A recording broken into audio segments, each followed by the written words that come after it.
to the NFL draft. We're like a week and a few days away from the draft here in Las Vegas. Round 1 taking place 8 Eastern on ESPN and ABC. You can watch it. Stock up, stock down is what we're going to do here. So give me 2 players in each category. We'll start with stock up. I'll give my stock up, then we'll go to stock down.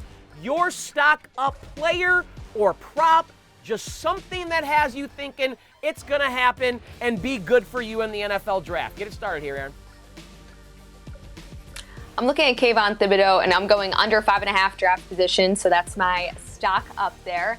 Now, he's just so good, and he can really match up with any of the linemen, and what's really important about him is I think he could get the number 5 spot with the Giants. And a lot of people have been talking about him throughout, this entire draft process, and people thought that he would go, 1, 2, 3, but now we're kind of seeing that prop move back and back. I still think he would go in terms of under 5.5, so I think with all the value that he brings, he's going to be successful in any team that he goes to, but I do think he'll go in one of the first 5 picks.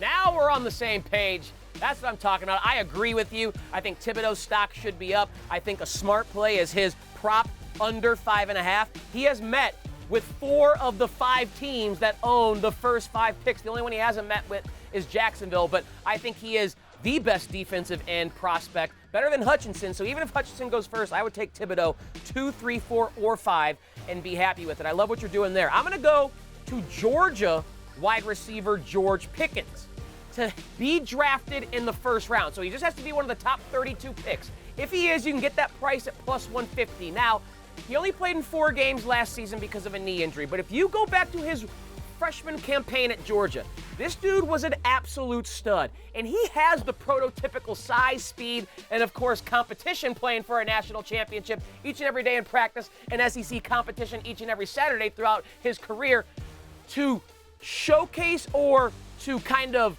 elevate or to portend to success in the NFL. He's 6'3", he's 215 pounds. He has the size that I think some of the other prospects he'll be competing against at the back end of the first round don't have. I'm talking about Jahan Dotson out of Penn State. I'm talking about Sky Moore out of Western Michigan. These guys do not have that length and athletic profile. Not that theirs is bad, that Pickens has. The only concern has been the injuries, but he's further removed from those each and every day. And by the time we get to the start of the NFL campaign, I think some team will be happy they have taken him at the back end of the first round. Like the Chiefs, like the Packers, pair him with those MVP caliber quarterbacks. I think Pickens at plus 150 is a great bet to go in the first round. All right, stock down. We got about 90 seconds, so we'll split it 30 each. Your stock down pick is?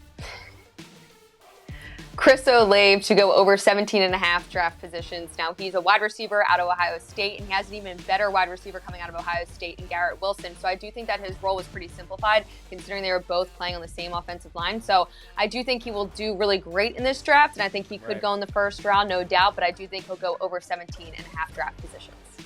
Yeah, Olave is a stud, but there's a lot of wide receivers that are bubbling up. Garrett Wilson, Drake London, that could push him down the board. I'm looking at Notre Dame safety Kyle Hamilton for stock down. That's why I would play his prop over 9.5 as to where he's selected. You see where he has been taken in Mel Kiper's mock, 11th. He plays the safety position, which is just not the most valuable position in today's NFL. You don't see guys get taken inside the top 10 that play safety. And he's got a great athletic profile and some great tape from Notre Dame. I just think a lot of defensive linemen, maybe a couple offensive linemen, a quarterback perhaps, and a couple of receivers are going to be top 10 picks. And then we'll hear Hamilton's name called somewhere in that 10 to 20 range. So I think he's a great player with a good profile, but his stock is down because I do not think Kyle Hamilton is going inside the top 10. Thanks for watching ESPN on YouTube. For live streaming, sports, and premium content, subscribe to ESPN+.